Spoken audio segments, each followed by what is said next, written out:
Hello friends, welcome to Udaya channel recipes. இன்றைக்கி இந்த வீடியோவில் 1/2 kg ப்ளூபெர்ரி கேக் எப்படி செய்கிறதுன்னு பார்க்கலாம்.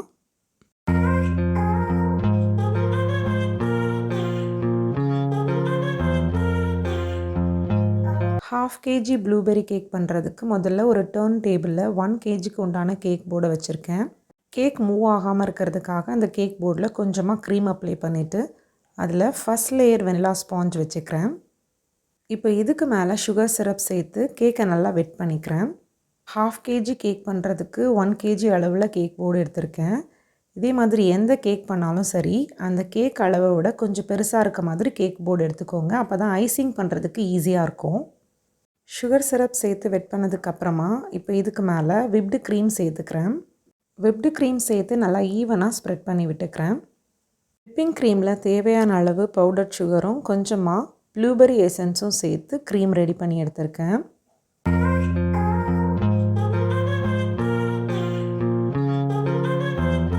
அடுத்து இதுக்கு மேலே ப்ளூபெர்ரி க்ரஷை சேர்த்துக்கிறேன். இப்போ இதையும் பேலட் நைஃப் வச்சு நல்லா ஈவனாக ஸ்ப்ரெட் பண்ணி விட்டுடுறேன்.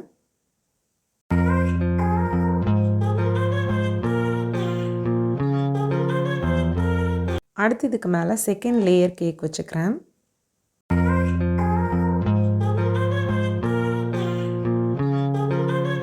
செகண்ட் லேயர் கேக்கையும் சுகர் சிரப் வச்சு நல்லா வெட் பண்ணிக்கிறேன்.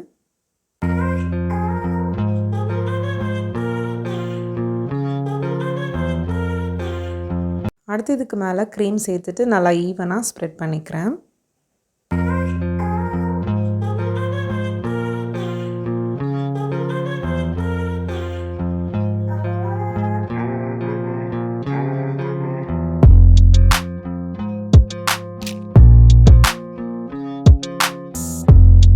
அடுத்து ப்ளூபெர்ரி க்ரஷை சேர்த்துட்டு அதையும் நல்லா ஈவனாக ஸ்ப்ரெட் பண்ணிக்கிறேன்.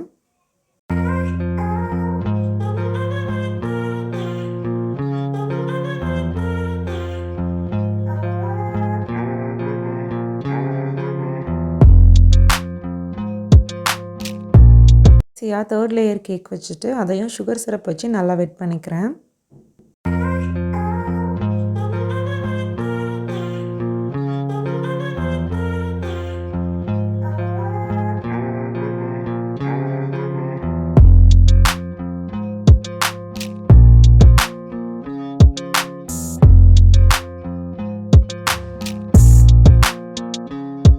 அடுத்து கேக்குக்கு மேலேயும் சைட்லேயும் நிறைய க்ரீம் அப்ளை பண்ணி ஐசிங் கம்ப்ளீட் பண்ண போகிறேன்.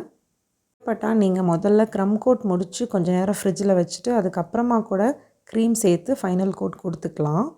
நான் இந்த கேக்கை ஒரு 1/2 an hourல டெலிவரி கொடுக்கணும் அப்படின்றதுனால என்னால் க்ரம் கோட் ஃபைனல் கோட்னு தனித்தனியாக பண்ண முடியல. அதனால் நான் கொஞ்சம் க்ரீம் அதிகமாக சேர்த்து கேக்கோட ஐசிங்கை கம்ப்ளீட் பண்ணிக்கிறேன். பேக்கரியிலலாம் பார்த்திங்கன்னா இந்த மாதிரி தான் ஒரேடியாக க்ரீமை சேர்த்து கேக்கை கவர் பண்ணிவிடுவாங்க. மற்றபடி ஹோம் பேக்கர்ஸ் பண்ணுற மாதிரி முதல்ல க்ரம் கோட் அதுக்கப்புறம் ஃபைனல் கோட் அந்த மாதிரி பண்ண மாட்டாங்க. கேக்கோட சைட்லலாம் நல்லா க்ரீம் வச்சு கவர் பண்ணியாச்சு. கேக்குக்கு மேலேயும் அதே மாதிரி க்ரீம் வச்சு நல்லா கவர் பண்ணிக்கிறேன்.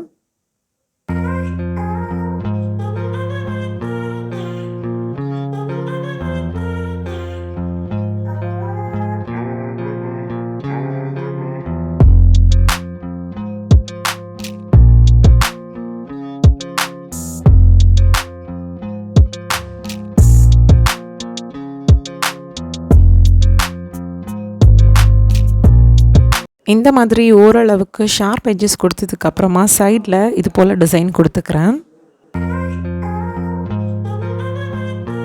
சைடில் டிசைன் கொடுத்ததுக்கப்புறமா கேக்குக்கு மேலேயும் இதே மாதிரி டிசைன் கொடுத்துக்கிறேன். அப்போ கேக் பார்க்குறதுக்கு ரொம்ப நல்லாயிருக்கும். பிகினர்ஸ்க்கு ஸ்டார்டிங்கில் கேக்குக்கு ஷார்ப் எட்ஜஸ் கொண்டு வரது கொஞ்சம் கஷ்டமாக இருக்கும். அந்த நேரத்தில் இந்த மாதிரி நீங்கள் கேக்குக்கு மேலே டிசைன்ஸ் கொடுத்துட்டிங்க அப்படின்னா பார்க்குறதுக்கு கேக் ரொம்ப நீட்டாகவும் அழகாகவும் இருக்கும்.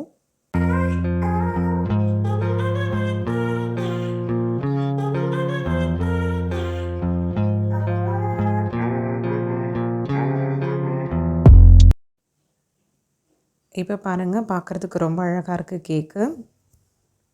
அடுத்து இதுக்கு மேலே ஒரு ஃப்ளார் டிசைன் கொடுக்க போகிறேன். அதுக்கு நம்ம லீஃப்காக யூஸ் பண்ணுவோம் இல்லையா, அந்த நாசில் தான் எடுத்திருக்கேன். க்ரீமில் கொஞ்சமாக பர்பிள் கலர் சேர்த்து மிக்ஸ் பண்ணதுக்கப்புறமா அதை பைப்பிங் பேக்கில் ஃபில் பண்ணி லீஃப் நாசல் போட்டு ரெடி பண்ணி எடுத்து அதை வச்சு நான் டிசைன் கொடுத்துக்கிறேன்.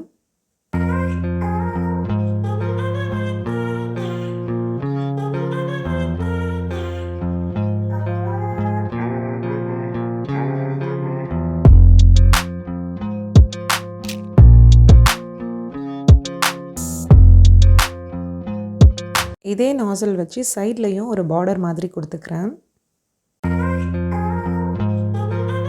ஃப்ளார்ஸ் வந்து பார்க்குறதுக்கு இன்னும் அட்ராக்டிவாக இருக்கணும் அப்படின்றதுக்காக க்ரீமில் கொஞ்சமாக எல்லோ கலர் ஆட் பண்ணி எடுத்து அதை வந்து ஃப்ளார்ஸுக்கு சென்டரில் இந்த மாதிரி டிசைன் கொடுத்துக்கிறேன். அதே மாதிரி சைட்லேயும் இந்த மாதிரி சின்ன சின்ன டாட்ஸ் மாதிரி வச்சுக்கிறேன். எடிபிள் பட்டர்ஃப்ளைஸ் வச்சு அந்த ஃப்ளாருக்கு சைட்லேயும் மேலேயும் டெக்கரேட் பண்ணிக்கிறேன்.